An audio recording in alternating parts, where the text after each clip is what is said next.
Hi, we're with Stacie Smith. She's running for City Council. She's a first-time candidate, so maybe Stacie, tell us why you're running. I'm running because being in Yellowknife, it's predominantly a large population of First Nations, and we don't have any First Nations representation on the council. Right. Maybe just tell us a little bit about that, just about your story. Well, I'm born and raised in Yellowknife. I grew up in the Con area. My dad worked for Con Mine for years. My mom was born and raised here, and my grandmother is from Béchacon. Okay. So I am from the treaty community.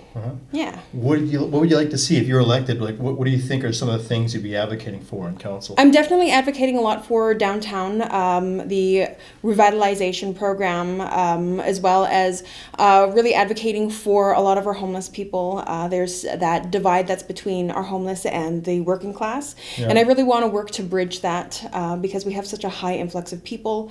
A lot of them don't know the unique situations, as well as reconciliation.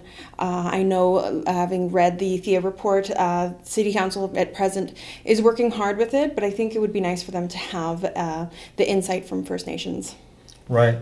Maybe just tell us a little bit about some of those things you might suggest that maybe council isn't doing right now. Like, what are some of the things you might say if you were on council? Well, I don't think that they're not on task of what it is that reconciliation is, but it's nice to have the input, people who have seen the inside, see what reconciliation does, just the traumatic situation that it was, and it really is, it's carried down from generation to generation, and I think it's good that they see an insight from that, because again, most of City Council, you see a lot, there's no First Nations, and they need that, and definitely that they are working with some of I think there's about 50 different organizations that are Aboriginal advocates, and they are working with them, and I just think really diving into that and working with some of the First Nations communities as well.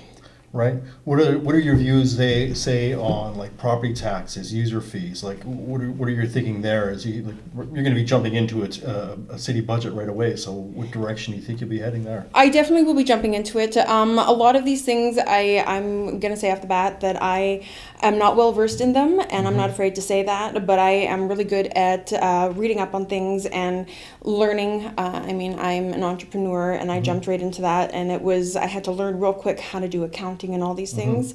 So I'm really keen, and I'm a fast learner. So the things that I lack, I will get up to speed. You have a painting business? No, I own Flowers North. Right. Yeah, so I own Flowers North, and I've done a whole lot of activities with the city. I was the Festival on Franklin president, so I'm, again, a really big advocate for revitalizing downtown. Let's talk about that a little bit.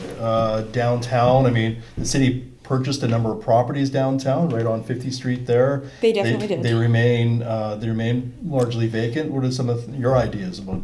Well, again, in reading the Thea report, they have the 50-50 lot, and they weren't quite sure what to put there. They need something that's going to be an anchor, and I definitely agree. They need to have something that they know is going to be there for a long period of time, as well as a few other small businesses, because you can't thrive off of just one. It almost needs to be its own little mini mall, strip mall, but just a little bit more. Seeing as we're going to be going into the next few years of mining going down and tourism being up, I definitely think it needs to be tourism geared, but also friendly to the community. And what do we thrive off of? We thrive off of going to coffee shops, little places that have those unique little scones and stuff. So you need to have a coffee shop, you need to have a few other little shops that really hone into what Yellowknife is. What are your views on maybe addressing cost of living? Cost of living is definitely high, and I would love to see there be a cap or a bylaw stating, rent cannot go to such and such a height, because we only get paid so much money, and if we are not able to sustain ourselves, then you're going to see a lot more people that are going to end up being homeless, because we cannot pay for rent. Over 50% of our paycheck goes towards this, and it's ridiculous. Right. Well, thanks very much for dropping by, Stacie. Best of luck to you in this election campaign, and we'll see you on the campaign trail. Definitely. Thank you so much. Thank you. All right.